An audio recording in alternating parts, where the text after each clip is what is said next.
Oops. Hello and welcome to our Tennessee Deaf Ed conference call to talk about the events, the legislative process for educational laws.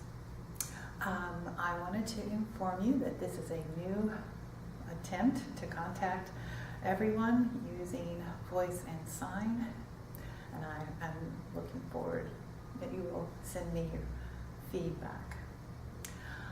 Want to share with you, just catch you up, what's been happening so far. First, we have a change of name, so to speak.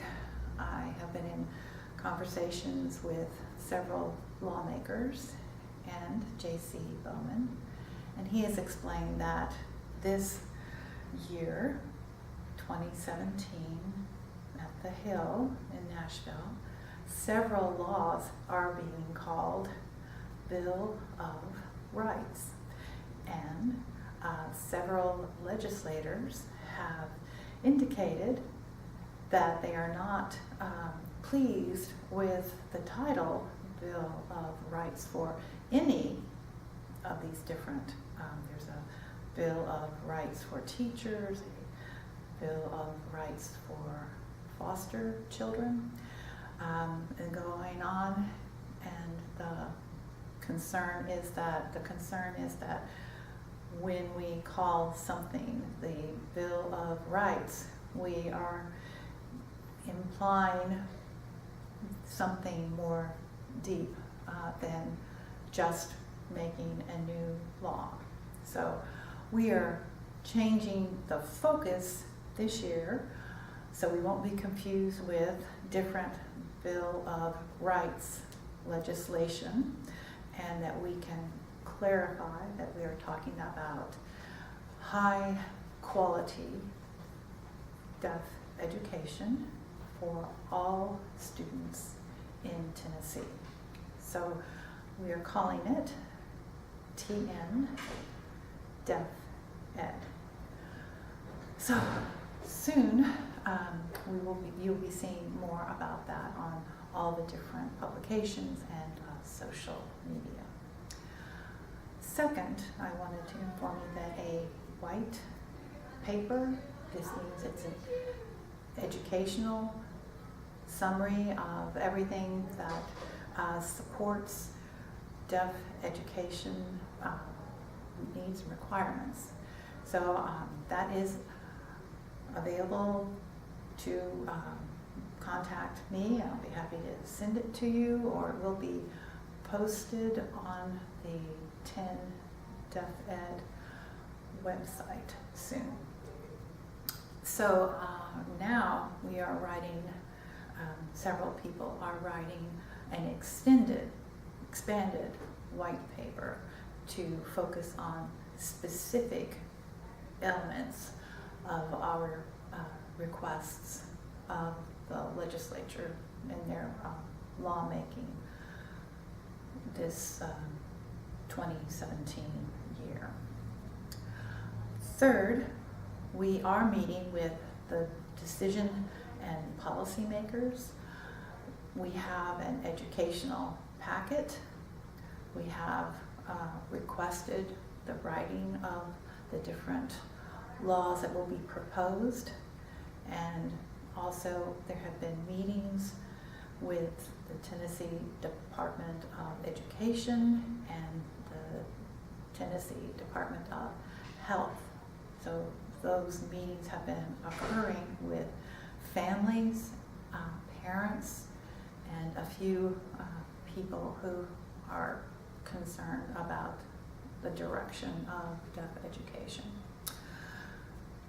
Also, there have been some awareness activities happening with Sertoma, TAD, TSD, TCDDBHH, and with UT Knoxville Center on Deafness and the Tennessee Hands and Voices along with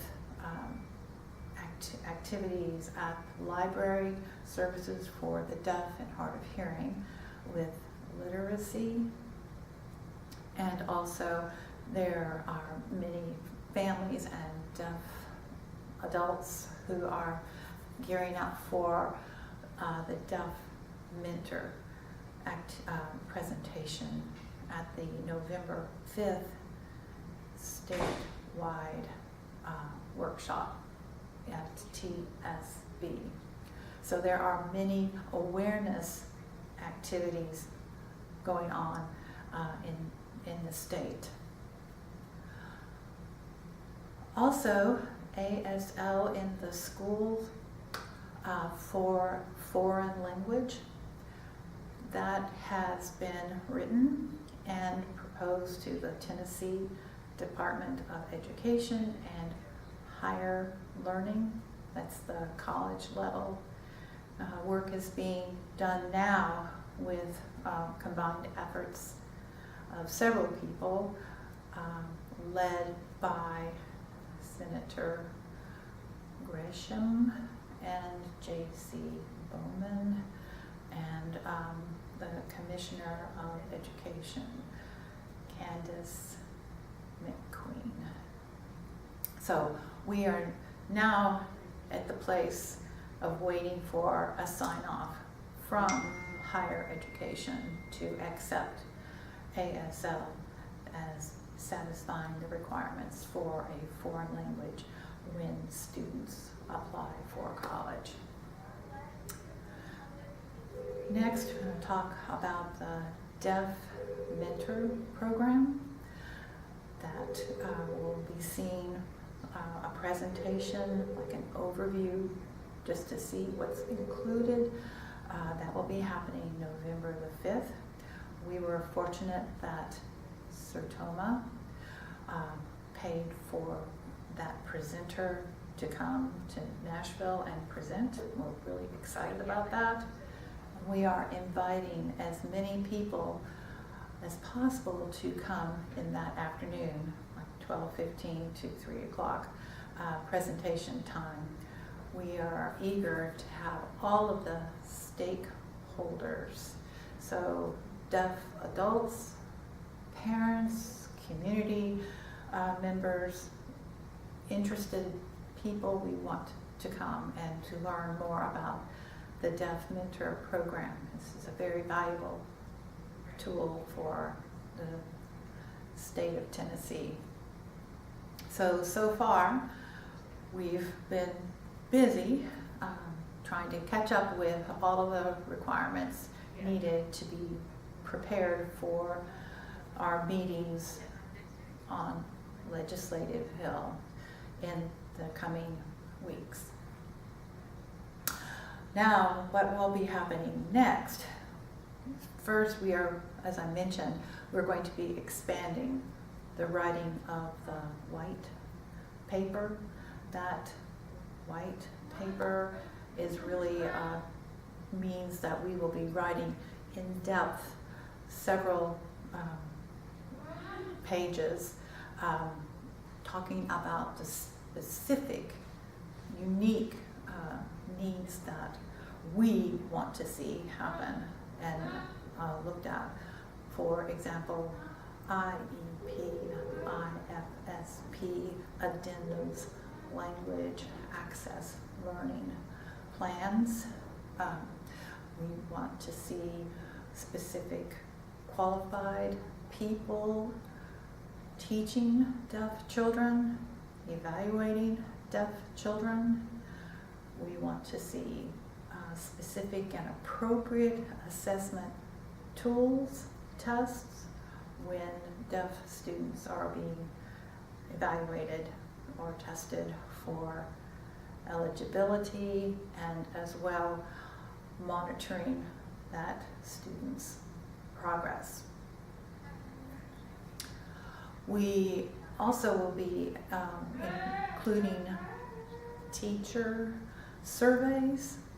That was just recently sent out, and we have other research that we found or didn't find that we'll be including in that expanded white paper. The purpose of the white paper is to summarize but educate those people who are policy makers, decision makers, leaders in the field of education.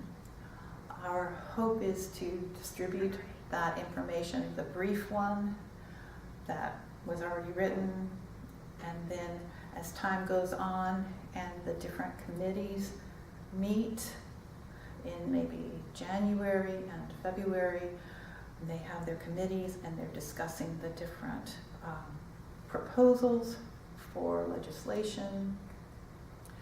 We will give them that white paper for proof of the needs, and then we will also need to have experts, people who are highly skilled in talking about their specific areas. So experts include families and deaf adults and professors, teachers, grandparents, depending on the setting. So we will be asking for that support in addition to the white paper. Next, we will be looking for days to schedule appointment times with the different senators and representatives here in Nashville, or when they are visiting their homes across Tennessee. So we will also be sharing information with newspapers and other media. Several media contacts that we can post information to websites. Oh dear, the lights went out.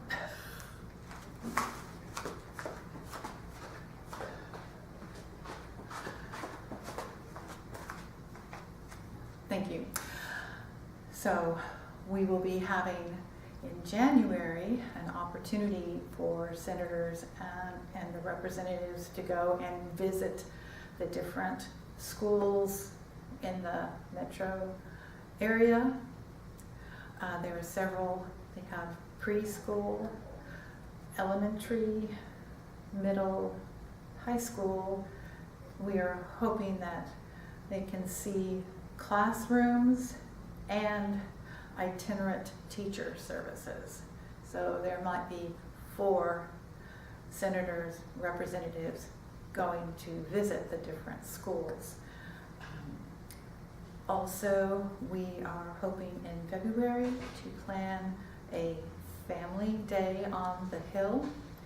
This would be the opportunity for families to come with a large group and to meet with several senators and representatives there on the Hill, and then afterwards share lunch and more relaxed conversation, opportunity to meet children.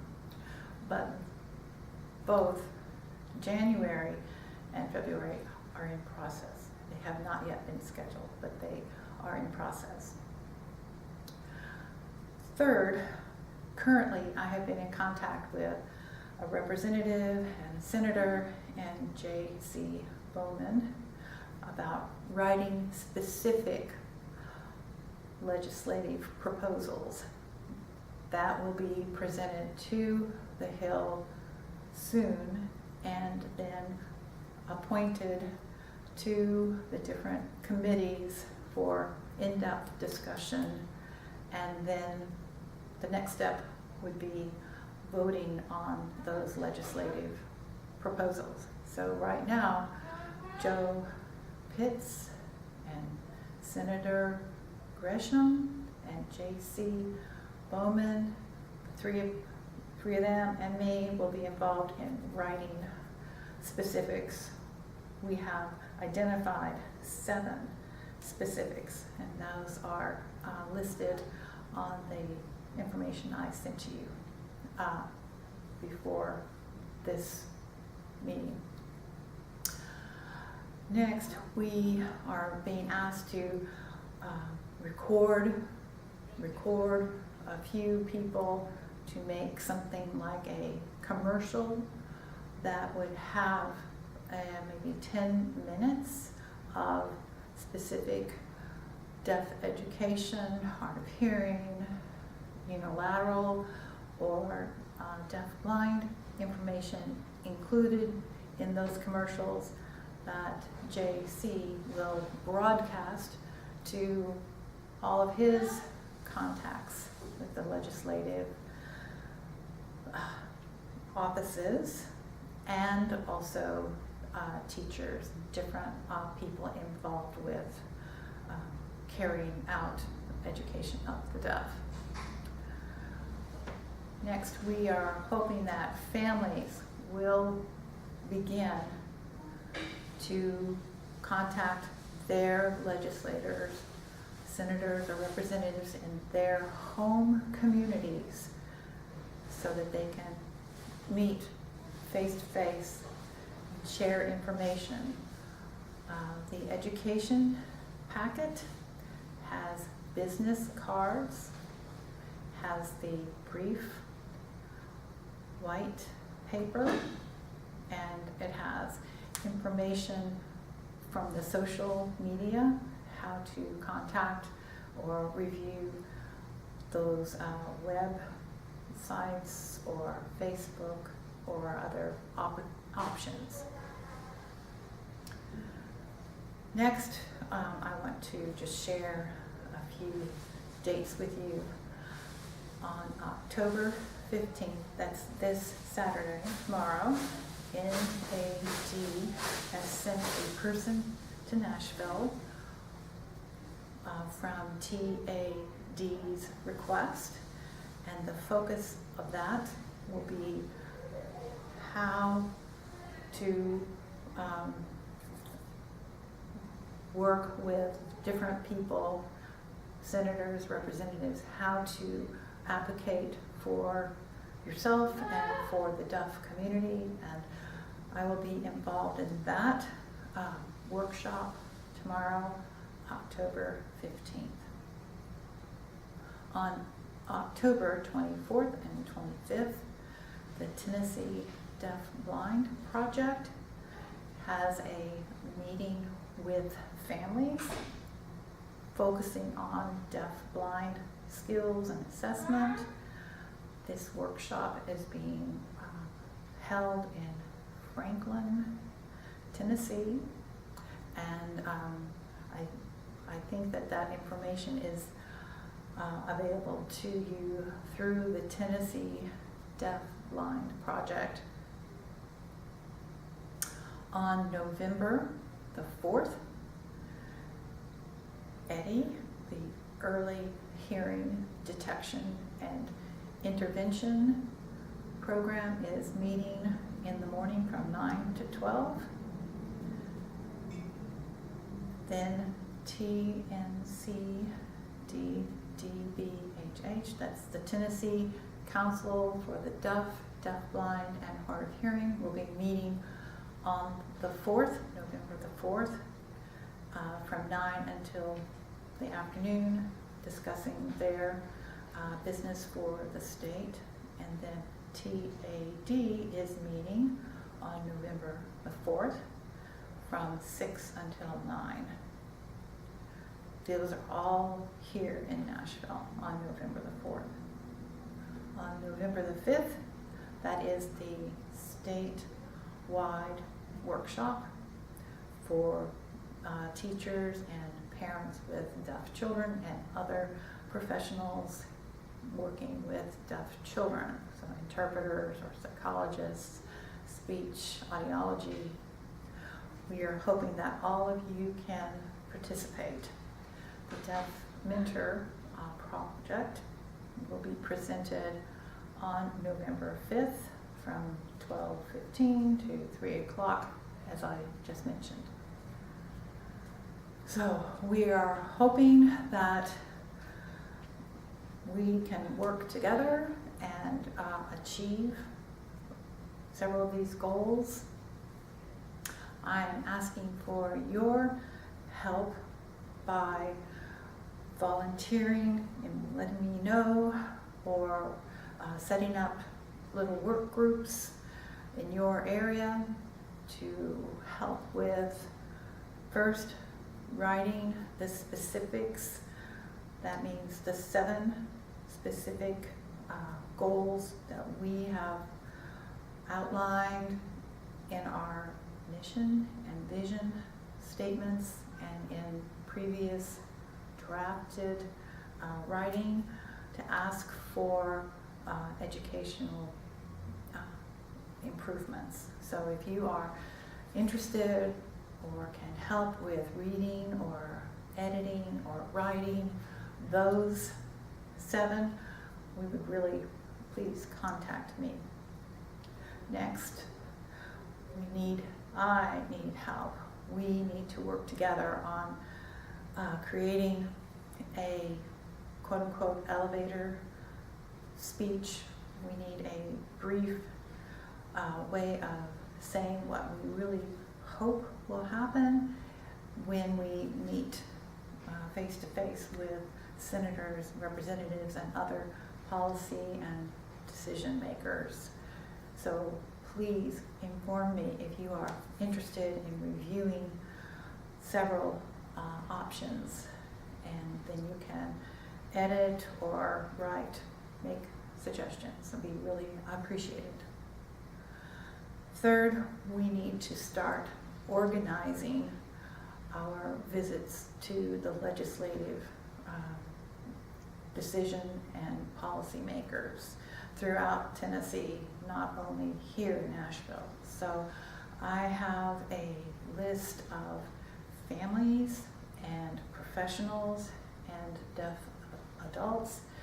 We need someone or several people to help read the list, make sure we have correct contact information, and then to help plan how to meet those legislators, decision makers, policy makers throughout Tennessee and here on the Legislative Plaza. Also, if we have fortunate to schedule February's Family Day on the Hill, we would need to make sure we find the people, families, children who can come and help with food. So if you can inform me of families, children, and opportunities for food to serve to the legislators that we would be meeting in February, please inform me. We also want to have people to review and edit all of the material. So if you can read, review, edit, that would be very important, very helpful. I really want your feedback to me about how this process is working, and if you can offer ideas about how to make this meeting, this conversation across Tennessee more smooth and improved. Right now, there are no funds for paying for CART or interpreters or scheduling webinars that could be hosted in different places to match the time zones and the different schedules each person has. So if you want to offer ideas, that would be very beneficial to all of us. Thank you for your attention, and I look forward to your responses. Thank you.